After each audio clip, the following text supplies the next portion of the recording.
They don't clap when you walk in. They freeze. Because intelligence like yours doesn't announce itself. It disturbs the room. See, your gifts don't make people comfortable. They make them question themselves. That's why the whispers start. That one, yeah, that one's different. You didn't get lucky. You didn't get chosen by accident. You see angles they can't. You connect dots they don't even know exist. And the funniest part, the more you stay silent, the louder your mind speaks. That's when they realize there's no backup plan. You're the only one. You walk into a room and nothing moves at first. Not because they didn't notice you, because they noticed you too much. Conversations lose their rhythm. Smiles hesitate. Eyes track you for half a second longer than polite. That's disruption. Not noise. Not drama. Presence that rearranges the atmosphere without asking permission. Your intelligence doesn't kick the door open. It stands there quietly and lets everyone else realize the door was never locked. People feel it before they understand it. A strange pressure. Like their thoughts suddenly got slower while yours stayed sharp. They don't know why they're uncomfortable, only that something about you makes their usual scripts useless. See, most people survive by patterns, predictable reactions, safe opinions, familiar limits. And then you arrive, asking questions they never trained answers for, seeing connections that expose how shallow their thinking really is. You don't insult them. You don't challenge them directly. That's the cruel part. You just exist, and that's enough to collapse their illusion of competence. They start laughing louder, talking faster, explaining things no one asked about, overperforming confidence like a bad joke told twice. Because intelligence like yours acts like a mirror, and most people don't like what they see when the reflection is clear. You don't have to dominate the room. Your mind already does the damage.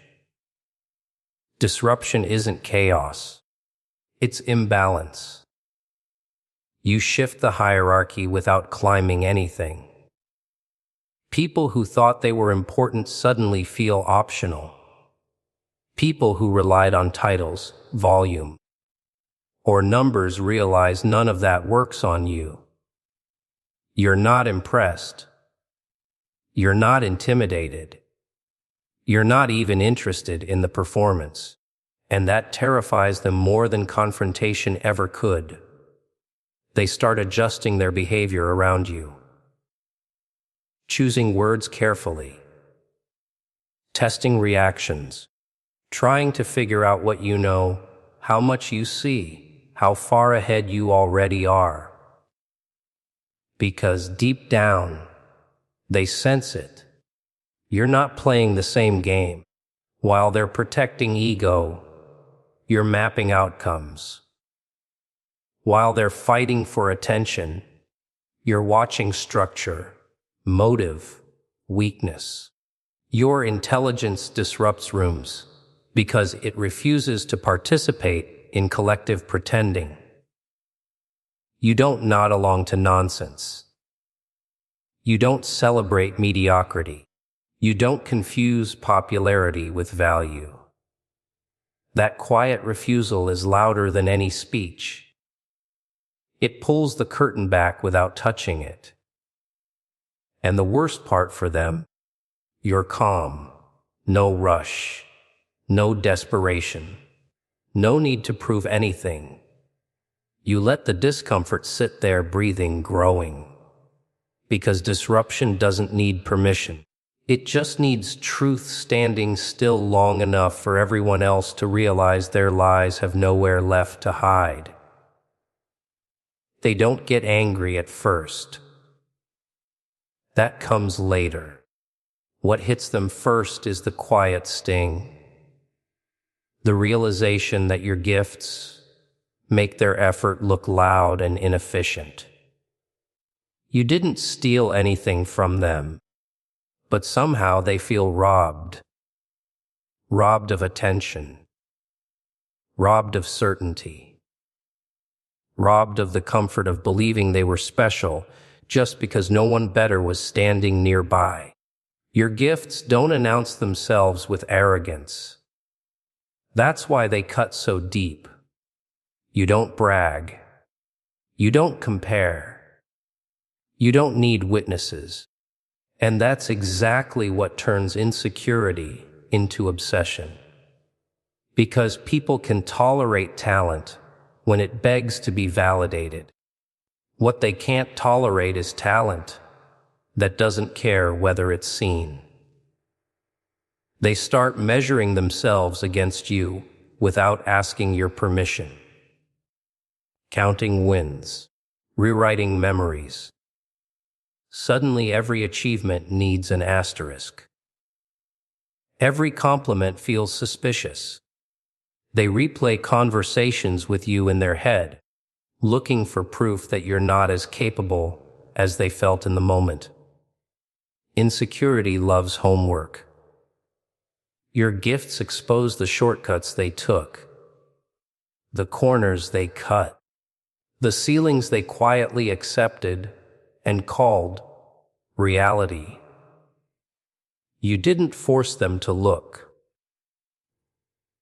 You just showed up holding a standard they can't reach without rebuilding themselves from the inside out. And rebuilding is painful. So they choose resentment instead. That's when the subtle sabotage begins.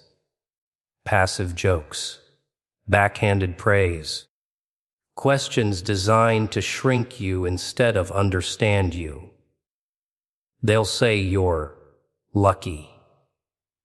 Because luck is easier to hate than discipline. They'll say you're different. Because different sounds safer than superior. They'll say you're too much.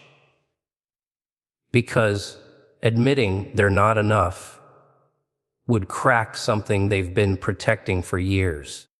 Your gifts trigger insecurity because they don't fit into the hierarchy people rely on to feel safe. You don't need permission from the loudest voice.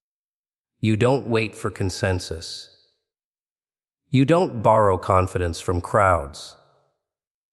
You operate independently, and independence is threatening in a world addicted to validation. They'll try to imitate you. That fails. Then they'll try to discredit you. That also fails. So they settle into something quieter, watching, studying, hoping you slip. Not because you did anything wrong, but because your consistency reminds them of their own inconsistency. Every time you stay calm under pressure, they feel exposed. Every time you succeed without drama, they feel smaller. The irony is, your gifts were never meant to compete with them. They were meant to express you. But insecure people turn expression into comparison, because that's the only language they understand. They don't want what you have. They want you not to have it. And the more you remain unbothered, the more it eats at them from the inside, growing louder, sharper, more desperate. Because insecurity hates silence. When it knows it's been seen, you don't need to speak often. That's what makes it dangerous. In a world addicted to noise, silence feels like a threat. People expect explanations, reactions, defenses. You give them none. And suddenly they're left alone with their own thoughts. And most people can't stand that kind of company. Your silence isn't emptiness. It's compression. Every word you don't say stacks pressure in the room. While others rush to fill gaps with opinions and emotion, you're watching patterns form. Who talks too much? Who performs confidence? Who needs approval like oxygen? Silence sharpens your vision while everyone else is busy being heard. They start projecting onto you, assuming motives, writing stories, interpreting your calm as arrogance or mystery, depending on what scares them more. When you don't clarify, their imagination does the work for you. That's power. Not the loud kind that begs for control, but the quiet kind that lets others expose themselves without resistance. People reveal everything when they think they're in charge of the conversation. They over-explain. They contradict themselves. They leak insecurity in jokes and interruptions. You just listen. And listening, real listening, collects leverage. Not to manipulate, but to understand exactly how fragile their certainty really is.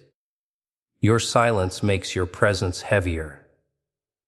When you finally speak, it lands. Because you don't waste words. Because you don't chase reactions. Because your voice arrives already sharpened by restraint. They realize you were always ahead, not absent.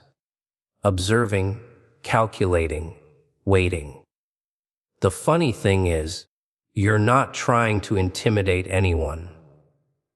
You're just selective. But selectivity looks like dominance to people who measure worth by volume. They can't tell the difference between confidence and noise. So your quiet feels like judgment. And the longer you remain silent, the more control shifts without effort. The room adapts to you. The pace slows. Eyes turn when you move. Because silence, when backed by awareness, doesn't disappear. It expands. It presses against the walls of the room, reminding everyone that the loudest presence is often the one that doesn't need to announce itself. You notice things before they happen.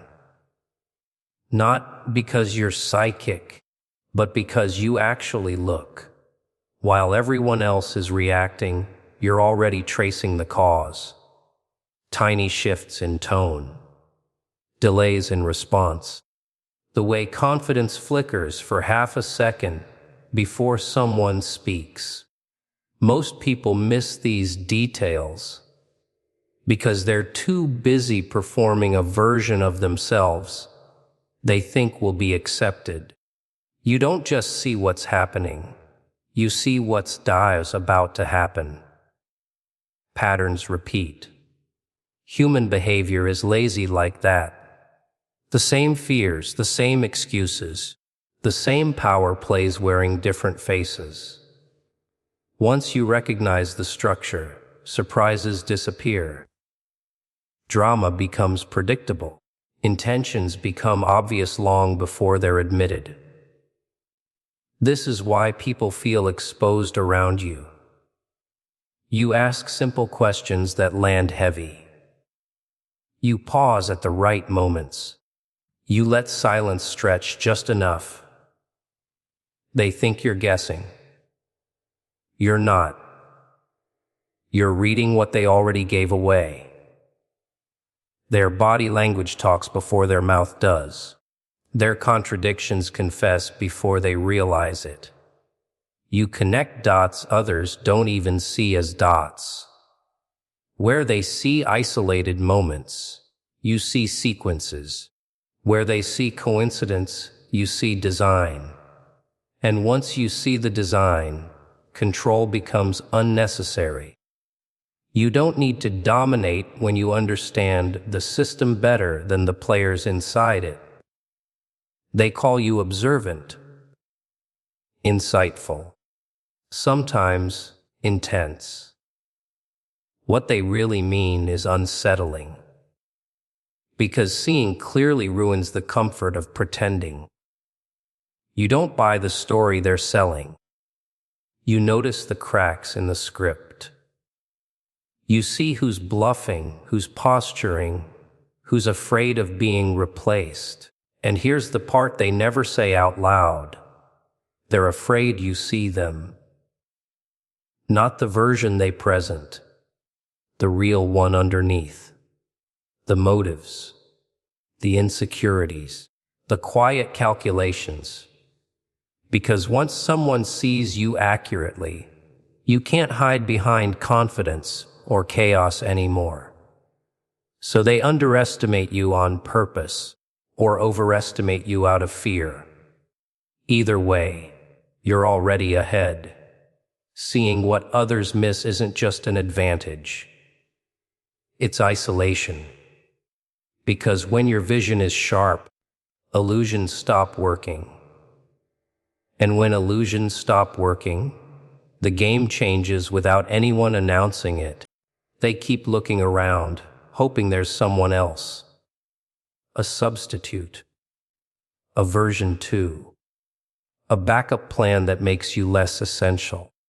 Because the idea that there's no replacement for you makes people uncomfortable in a way they can't joke away. Systems are built to survive loss.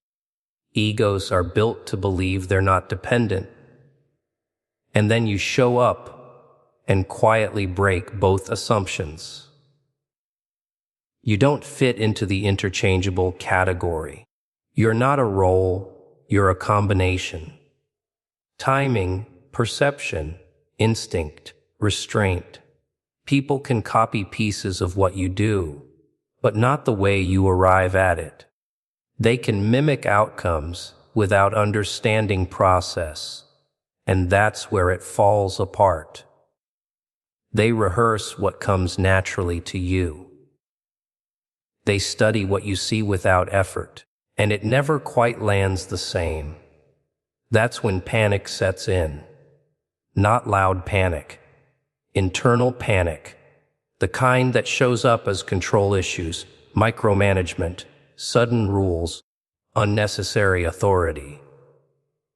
Because when there's no replacement, people try to cage what they can't recreate. They try to make you smaller, slower, easier to manage. Not because you're dangerous, but because your absence would expose how fragile everything really is.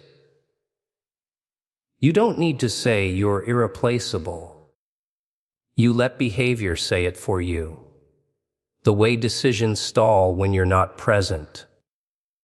The way conversations lose clarity. The way problems grow louder without your quiet corrections.